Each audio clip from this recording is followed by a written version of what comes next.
Hey, welcome back to my channel. My name is Brooke. Thank you so much for joining today. This is a channel where I talk about my houseplants and DIYs and things. So if you haven't, go check out some of my past videos and shorts if you have lower time or a smaller time frame. Today we are going to be propping, chopping, and repotting because I have some plants around here that are just driving me a little crazy in the way that they look. And I have some propagations that really need to be repotted. We're kind of going to talk about a few different ways that you can propagate your plants to make more plants and free plants or giveaway plants, whatever you need. I think first I'm going to start off with the easiest one, which is this guy. So this here is my philodendron pink princess. And I don't know if you can see it that well because it's kind of dark, not shocking, but this guy has been growing for probably a year now. I have chopped it several times. I have cuttings and propagations from this guy. This one right here, which is doing really well. That's a very pretty pink leaf. But this mother plant specifically has been driving me crazy because it's just one long vine and I really don't like the way it looks. When I bought it, it was super tall, and again, just one vine. The inner nodes were so long or far apart, and so you could tell that it was really stretching and reaching for light. So it just hasn't grown well. I have not chopped it back all the way. I did chop it back like pretty close to the bottom. Like this is what we're left with, but I still left these long leggy vines. And so it's just not producing what I want it to. So we're going to propagate it. I actually have already been in the process of propagating this guy by air layering. So you can see right here, I have this moss pouch. And what air layering is you just take sphagnum moss and wrap it around the aerial root area and let it go. Leave it there, wrap it with saran wrap, let it sit, make sure that it stays moist, which usually if you wrap it correctly in saran wrap, it has stayed pretty moist for a while. Like this guy has been in here for probably a month and a half now, and I have watered it or sprayed it down just probably twice. It's a really easy way to guarantee that you can get a plant cutting from it, because if you have ever propagated your plants before, you might find out that not every cutting comes out with roots. Some die off. Some take a really long time to produce roots and becomes kind of not worth it. So with air layering, you are already testing it out, basically the plant out, to see if it's going to grow roots or not. So I actually did this in two spots on this plant. One down lower where I kind of expected it not to grow because it's the older part of the plant. Already did that. It did not produce any aerial roots or anything like that. So I just took it off and stopped. So I'm not going to cut it there. So I decided this one is still growing roots. So I'll check in and I'll see it, see how it's doing. But this one is growing roots. So had I had probably cut all the way down, I might have lost at least two of the node areas that I cut, because if it didn't produce it when it was in the sphagnum moss for that long, I highly doubt it would have produced it in water or sphagnum moss if I just cut it off. So I don't know. Maybe it would have produced roots. Maybe I'll still cut it, which I probably still will, because it's just like this plant needs to be refreshed and, start over with its life. So anywho, air layering is a great way to make sure that you will get roots without chopping up your plant and kind of being at a loss if one of them dies along the way. So I am guaranteed it will be roots or it won't be roots. So I do know that this has roots because I have checked in on it since I did it. So what I'm going to do now today is unwrap it and see what we got and pot it up. This is method one, I guess, of today's propagations. Yeah, this has actually really good roots. I'm going to gently remove the sphagnum moss that's not attached to the roots. Sphagnum moss is great. I really like working with sphagnum moss or propagating in sphagnum moss because I have had better experience and luck with the roots forming. Same for perlite, but I wasn't about to put perlite in here. Now I have seen like these air layering balls or containers, so I wonder if perlite would be easier or better to put in those. But for my little saran wrap ordeal here, I wasn't about to put perlite. But anyways, sphagnum moss, I have found roots the best. Water doesn't always come through, or it takes quite a bit of time for the roots to start forming. Actually, I think all of this is roots, so I don't want to pull that. So all of this right here, this what's left are roots. So that's a really great moment. Okay, so let me see if I can pull this. So all of those that are hanging right there are roots. This is again the one bad part about working with sphagnum moss is it's very difficult to pull sphagnum moss off the roots without actually pulling the roots. So I am doing the best that I can, but it looks like we have a pretty good root system right here. I think I might have. So I'm not going to touch it anymore because yes, there's a root here, a root. This is actually sphagnum moss. And what I'll do is just cut here, and this becomes a new plant. Also, this is already rooted into the moss pole up here. This is just hanging on by a root as well. So, and it's rooted all the way. This one might be hard. So I'm actually going to cut it in two places then, because you can see here, it has rooted all the way there. There we go. In the back as well. So what I'll do, attempt to undo it. So this guy, this is one of the clear moss poles that I've used on this plant and my silver sword back here. So it was not attached or drilled in or held on by the bottom of the pot. So this guy, I can easily make a mess and take it out, because it does have clips on the back where I can just open this up and then pull it out. Okay, so we're back. So this is the root from behind there. And then those are the roots from the cutting below. So I think I'm going to cut it here as well so that I'll have two separate plants. What I love about the propagations that I have done from this mother plant is that by cutting or making multiple cuts and multiple propagations, I can create a fuller plant. So if you have a long and leggy plant like that pink princess was, I would suggest making it easier on yourself. You don't have to go out and buy, say, that same plant and plant them together to create a full plant. You can actually propagate it. And maybe you want to try air layering. That way you know that the roots are formed, it's good to go. And I think it's going to be an easier transition from sphagnum moss to soil. So water to soil, if you are propagating, which we will talk about later, is kind of a harder transition.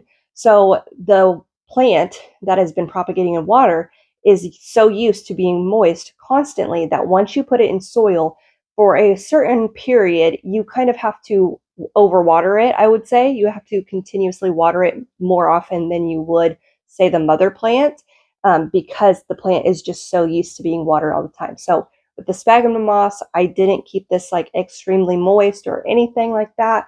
So I think this should be an easier transition, just directly potting it up into soil. It's going to be one cutting, and then I'm going to cut just below here. Now, when you cut a plant like this, normally what you're going to do, if you're cutting it to propagate it, you want to cut between the nodes. I just say cut between the aerial root areas because it's easier to distinguish where the aerial roots are than a node is all the time, especially on new growth. So a node is where the roots and the actual new leaf will form out of, or I should say the where the new leaf will actually come out of. The aerial roots is what will produce the roots to, help the plant survive, whatever. But it's sometimes difficult to find a node versus the aerial roots. So I just say cut between each internode, like aerial root. Anyways, so I'll cut. Ooh, so there's the aerial roots. I will just cut right up here. And then most likely, because I don't even know, I can't tell on this plant where the node is, but usually the node is like right here. And so the new leaf on the other side will come out of there. Yeah, pink princesses also are pink. I wouldn't suggest doing this in a white sweatshirt or white clothing. That's this plant and this plant now. And I'm going to leave this probably be for right now. I also don't love how leggy this is. Like, this is just going to continue to be leggy and not full and bushy like the cutting I showed earlier. I'll leave those two here for now, and I'll pop those up in soil. But that is a quick overview on air layering. That's one way. Air layering, you can air layer your plants, sphagnum moss in like one of those little balls that you can find on Amazon, or saran wrap, or can just pop them up directly in the sphagnum moss. So this is just a plastic cup in sphagnum moss. I constantly keep this moist, and the roots are crazy. Look at that. So awesome. So same for this guy in sphagnum moss. This is why I really like sphagnum moss, because it's just roots so well. So that's all these guys cuttings. Actually, both of these are Scindapsus and silver sword that I'd propagated. Silver sword, I actually had a Scindapsus plant that I completely cut up and propagated because it just wasn't growing. Again, it wasn't growing well. It wasn't growing how I wanted it to, so I just chopped it up. So that's the second way you can propagate, just straight sphagnum moss. You can also propagate in boxes like this. Like, these are just takeout containers that I have sphagnum moss in. You can also put perlite in these. I have done that several times. So I propagated some string of dolphins. You can see them all right there. And they're doing great.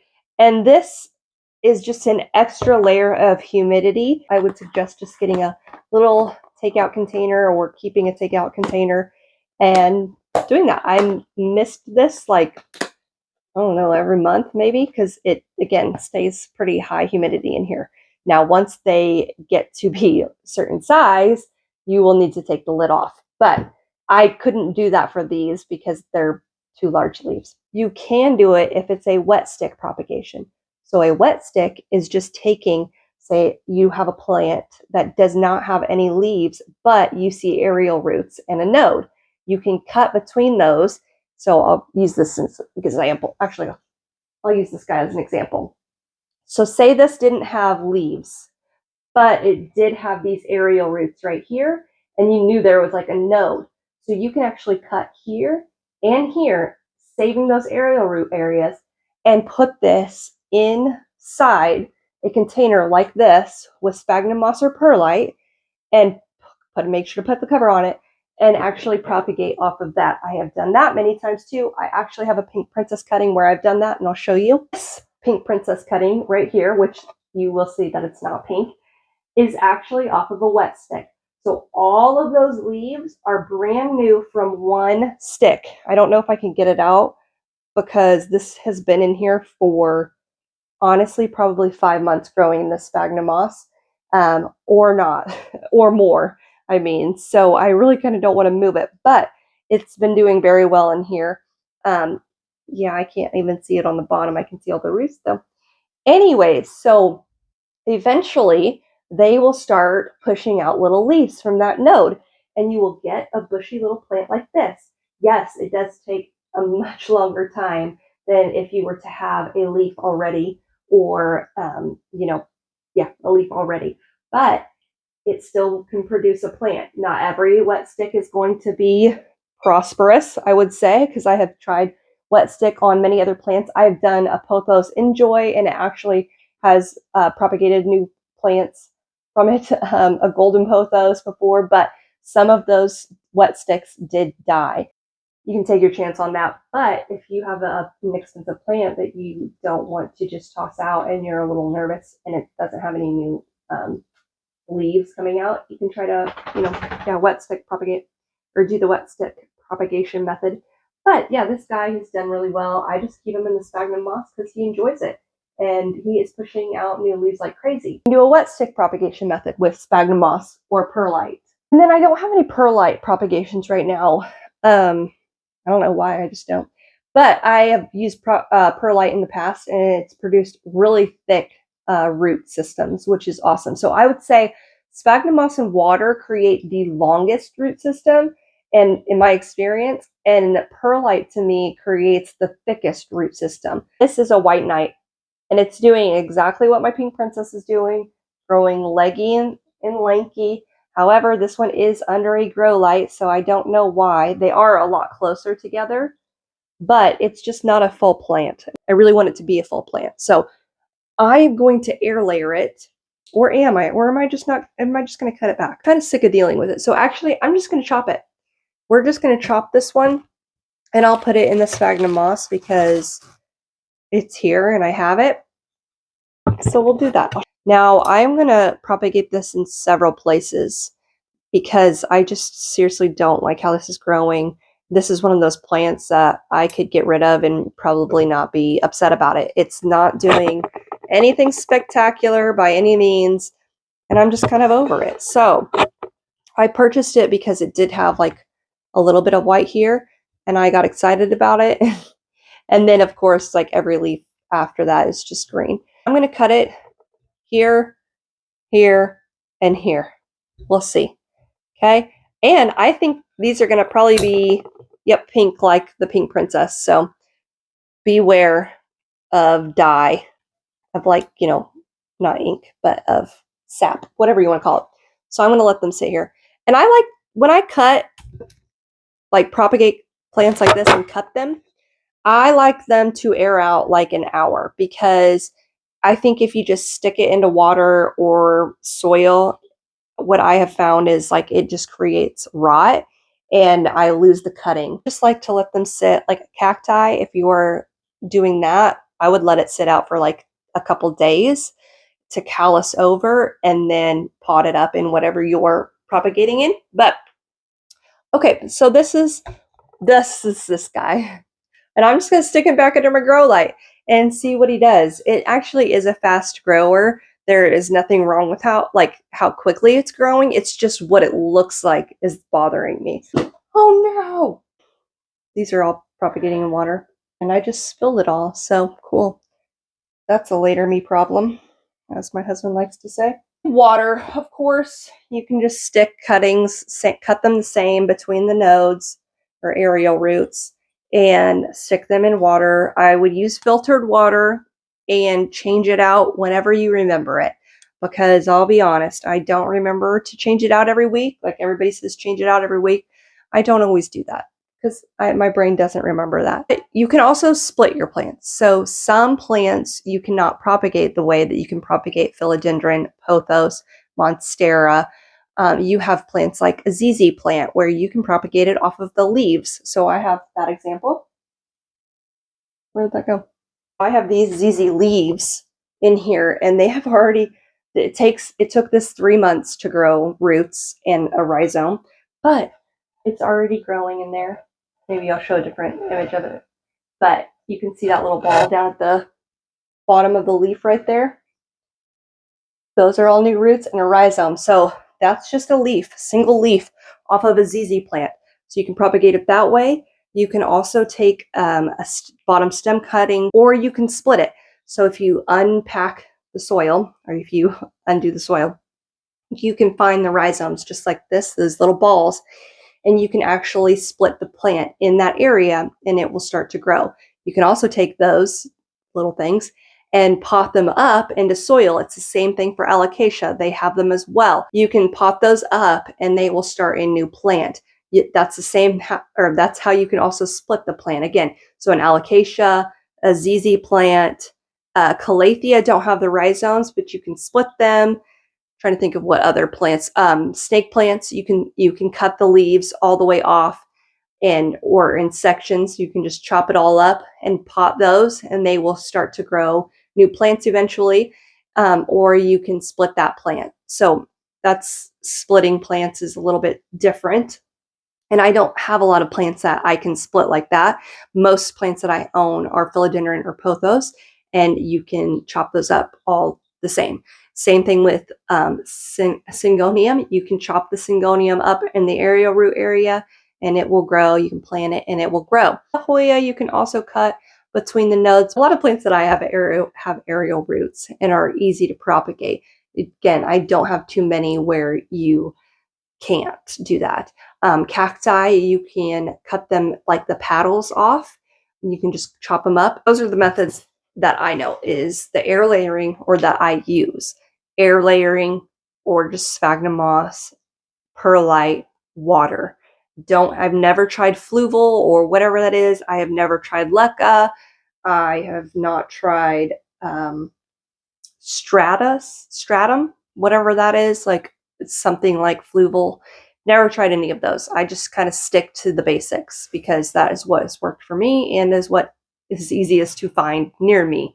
I can find water in my kitchen. I will stop there. I'm going to stick these cuttings in the moss and maybe I'll give an update on how they do. That's the propagation methods that I have chosen to use is the sphagnum moss, air layering it, perlite, and water. Thank you for joining. Make sure to subscribe. I promise my other videos are a lot more informative and put together, but today my allergies are just feeling it. Thank you for watching. Make sure to subscribe so you can see more, and I hope it's better next time. It will be better next time, but thank you again for watching. Hopefully you learned something here.